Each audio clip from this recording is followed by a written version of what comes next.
Hi guys, welcome back to our channel. இன்றைக்கி நம்ம சேனலில் ஒரு ரெசிபி வீடியோ தான். என்ன ரெசிபின்னு பார்த்தீங்கன்னா, ஆந்திரா ஸ்பெஷல் ரொம்பவே ஸ்பைசியான காக்கிநாடா கோடி வெப்புடு எப்படி பண்ணலான்னு பார்க்கலாம் வாங்க. அது செய்ய இன்றைக்கி நான் வந்து 300 கிராம் சிக்கனை நல்லா கழுவி கட் பண்ணி எடுத்து வச்சுருக்கேன். செய்ய தேவையான இன்க்ரீடியன்ஸ் என்னென்னு பார்த்துடலாம்.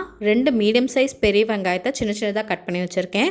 ஒரு மீடியம் சைஸ் நல்லா பழுத்த தக்காளி எடுத்திருக்கேன். இஞ்சி பூண்டு விழுது ஆட் பண்ணுறதுக்கு பதிலாக இஞ்சி பூண்டை நம்ம இடித்து சேர்த்துக்கிட்டோன்னா ரொம்ப டேஸ்ட்டாக இருக்கும். அதனால் நான் ஒரு 4லேருந்து 5 பல் பூண்டு வந்து தட்டி வச்சுருக்கேன். அது கூட கொஞ்சம் இஞ்சியும் தட்டி வச்சுருக்கேன். 4 பச்சை மிளகா வந்து நல்லா ஸ்லைஸாக கட் பண்ணியிருக்கேன். 6 வரமிளகா, கொஞ்சோண்டு கருவேப்பிலை, சிக்கன் மசாலா, மிளகாத்தூள், உப்பு. உங்கள்கிட்ட சிக்கன் மசாலா இல்லை அப்படின்னா நீங்கள் கரம் மசாலா ப்ளஸ் மல்லித்தூள் கூட ஆட் பண்ணிக்கலாம். இப்போ இதை எப்படி செய்யலான்னு பார்க்கலாம் வாங்க. இது செய்ய நான் எனக்கு வந்து ஒரு பேனை ஹீட் பண்ணியிருக்கேன். இந்த பேன் ஹீட் ஆனோடனே நம்ம நல்லெண்ணெய் ஆட் பண்ணிக்கலாம். இந்த சிக்கன் வந்து நல்லெண்ணெயில் செய்யும்போது ரொம்பவே டேஸ்டியாக இருக்கும், ஹெல்த்தியும் கூட. இப்போ வந்து பேன் நல்லா ஹீட் ஆகிடுச்சு. நம்ம ஆயில் ஆட் பண்ணிட்டு நம்ம எடுத்து வச்சுருக்க வெங்காயத்தை ஆட் பண்ணிக்கலாம். இப்போ வந்து பார்த்திங்கன்னா நான் வெங்காயம் ஆட் பண்ணிட்டேன். இப்போ வெங்காயம் வந்து கொஞ்சம் கோல்டன் ப்ரௌன் ஆகிறது வரைக்கும் வெயிட் பண்ணலாம். அதுக்கப்புறம் நம்ம இஞ்சி பூண்டு வந்து ஆட் பண்ணிக்கலாம். அதுக்கு முன்னாடி நம்ம எடுத்து வச்சுருக்க கருவேப்பிலை ஃபஸ்ட்டு ஆட் பண்ணிக்கலாம். அதுக்கப்புறம் பச்சை மிளகா, நெக்ஸ்ட்டு வரமிளகா, ரெண்டுத்தையும் நல்லா ஆட் பண்ணிவிட்டு இதை நல்லா வந்து வதக்கி விட்டுக்கலாம். இது வதங்க தேவையான அளவு கொஞ்சோண்டு உப்பு போட்டு நல்லா வதக்கிக்கலாம். இது வந்து ரொம்ப ஸ்பைஸியாக இருக்கும். அதனால் மிளகா வந்து உங்கள் காரத்துக்கு ஏற்ப நீங்கள் கூட்டவோ குறைக்கவோ செஞ்சுக்கலாம். இது வந்து நான் 6 மிளகா எடுத்திருக்கேன் இன்றைக்கி. நல்லா உடச்சி சேர்த்துக்கலாம். இப்போ வந்து பார்த்திங்கன்னா வெங்காயம் வந்து ஓரளவுக்கு வந்து நல்லா வதங்கி வந்துட்டுருக்கு. இப்போ வந்து பார்த்திங்கன்னா வெங்காயம் நல்லா கோல்டன் ப்ரௌனாக வதங்கிருச்சு. இப்போ நம்ம எடுத்து வச்சுருக்க தக்காளியை ஆட் பண்ணிக்கலாம். தக்காளி வந்து ஆட் பண்ணிவிட்டு நல்லா மிக்ஸ் பண்ணி விட்டுட்டு ஒரு லிட்டு போட்டு க்ளோஸ் பண்ணி வச்சிடலாம். தக்காளி நல்லா மேஷ் ஆகி வதங்கி வரணும். இப்போ வந்து பார்த்திங்கன்னா தக்காளியுமே நல்லா வதங்கிருச்சு. இப்போ நம்ம எடுத்து வச்சுருக்க சிக்கன் மசாலா, அப்புறமேட்டு மிளகாத்தூள் ரெண்டுத்தையும் ஆட் பண்ணிக்கலாம்.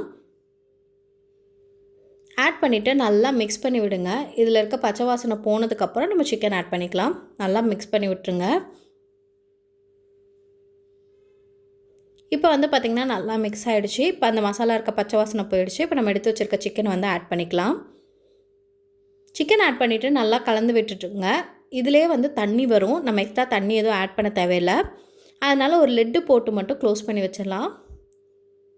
இப்போ பார்த்திங்கன்னா சிக்கன்லேயே வந்து பார்த்திங்கன்னா நான் சொன்ன மாதிரி தண்ணி வருது இல்லையா, இதிலே வந்து சிக்கன் நல்லா வெந்து வந்துடும்.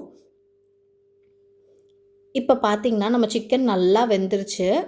இந்த மாதிரி வந்து எல்லாமே கலந்து வெந்து வந்ததுக்கப்புறம் இப்போயே வந்து நீங்கள் வந்து கார்னிஷ் பண்ணி மல்லித்தலை கார்னிஷ் பண்ணி இறக்கிடலாம்.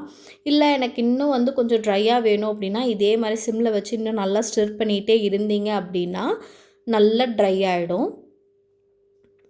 இது வந்து rasam rice, curd rice, even white rice கூட நீங்கள் வச்சு சாப்பிட கூட அவ்வளோ டேஸ்ட்டாக இருக்கும். குஸ்கா ஏதாவது பண்ணுறீங்கன்னா நீங்கள் சைட் டிஷ்ஷாக வச்சு சாப்பிட்லாம். ரொம்பவே ஸ்பைஸியாக இருக்கும். சிம்பிளான இன்க்ரீடியன்ட்ஸ் வச்சு ஈஸியாக செஞ்சிடலாம். ரொம்பவே டேஸ்ட்டாக இருக்கும். இப்போ நான் என்ன பண்ணுறேன்னா எனக்கு நல்லா ட்ரை ஆனதுக்கப்புறம் நான் ஒரு ஹேண்ட் ஃபுல் ஆஃப் உங்களால் எவ்வளோ மல்லித்தலை ஆட் பண்ண முடியுமோ அவ்வளோ மல்லித்தலை ஆட் பண்ணிக்கோங்க. நான் இப்போ ஒரு கை நிறையா மல்லித்தலை வந்து கட் பண்ணி ஆட் பண்ணியிருக்கேன். அப்புறம் கொஞ்சம் கருவேப்பிலை ஆட் பண்ணிவிட்டு நல்லா வந்து ஸ்டிர் பண்ணிக்கிறேன். அதாவது வதக்கி விட்டுட்டு ஒரு செகண்ட் அடுப்பில் வச்சுட்டு நம்ம ஆஃப் பண்ணிடலாம். அவ்வளோதாங்க. ரொம்ப சிம்பிள் அண்ட் டேஸ்டியான காக்கிநாடா கோடி வெப்புடு ஆந்திரா ஸ்டைலில் வந்து ட்ரை பண்ணியாச்சு. இதே மாதிரி நீங்களும் ட்ரை பண்ணி பார்த்துட்டு எப்படி இருந்துச்சுன்னு சொல்லிட்டு கமெண்ட் செக்ஷனில் சொல்லுங்கள். ரொம்பவே டேஸ்டியாக இருக்கும். ட்ரை பண்ணி பாருங்கள். இதே மாதிரி நிறையா வீடியோஸ் வேணும் அப்படின்னா நம்ம சேனலை சப்ஸ்கிரைப் பண்ணிக்கோங்க. பக்கத்தில் இருக்க பெல் ஐக்கானை ப்ரெஸ் பண்ணிக்கோங்க. அப்போ தான் நான் அப்லோட் பண்ணுற வீடியோ உடனுக்குடனே உங்களுக்கு வந்து சேரும். தேங்க்யூ ஃபார் வாட்சிங்.